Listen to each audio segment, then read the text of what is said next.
Hi, I'm Matthew Malcolm with California Ag Network, reporting to you from the heart of the San Joaquin Valley, one of the many regions of California severely impacted by the drought.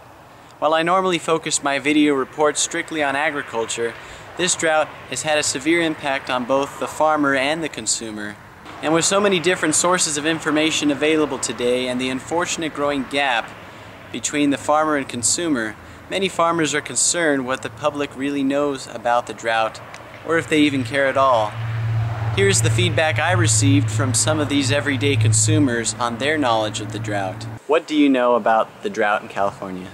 I really don't know that much. I think so far we're still able to drink water, so that's good. Maybe they could talk more about it on the news and just give us more information, because I haven't heard much about it. So what do I know about the drought? It's been a pretty severe thing for us. It's going to take a long time for that drought to be over, probably, unless people start saving water. I know a little bit more than some, but as much as I should. Let's put it that way. It's making our plants die. We're not getting enough water.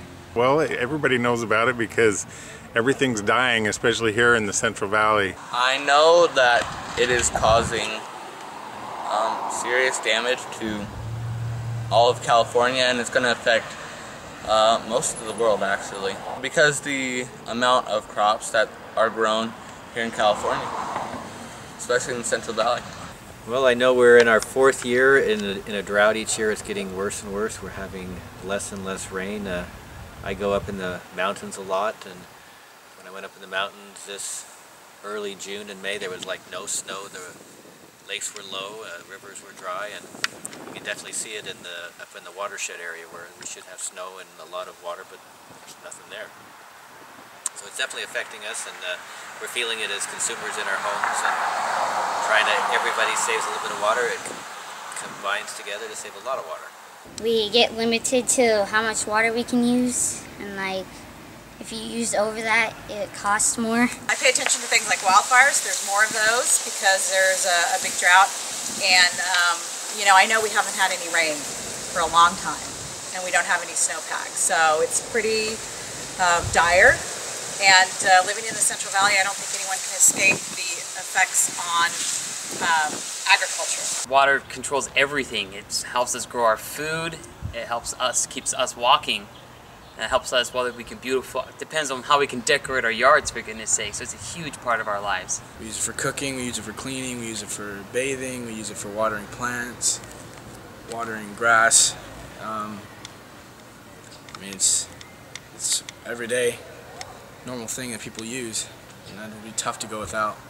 The United States would shrivel up and dry up if we didn't have water here in California, because we feed so many of our people throughout the whole country, the whole United States, and even outside of the United States. It's real important, and I feel like sometimes that the rest of the world and the country, they don't understand how important it is. How much water do you think it would take to end the drought? A lot. I have a huge number. I have no idea. How much water would it take to end the drought? I would say millions of gallons, maybe billions of gallons. Probably for a month. Millions of gallons of water. Well, I think they said an average here in Fresno is about 9 to 10 inches a year, and we've been to like 4 or 5 the last few years.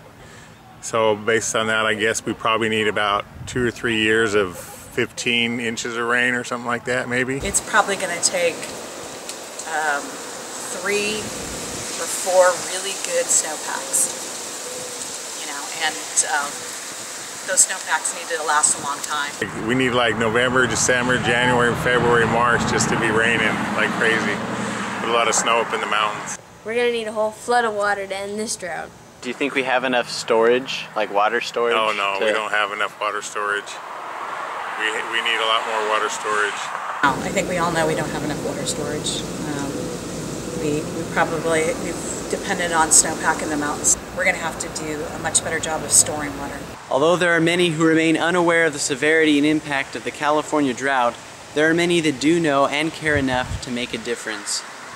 To clarify how much water it'll really take to end this drought, NASA satellite data shows that we'll need about 11 trillion gallons. In order to hold or bring in that much water, we'll need more and larger dams, more canals and pipelines that will cost billions of dollars. This will take a great deal of time and is much beyond you and me. However, in addition to supporting these legislative decisions that will be necessary, we need to do all that is in our power to conserve water at this time. Every precious drop counts. I'm Matthew Malcolm, CaliforniaAgNet.com.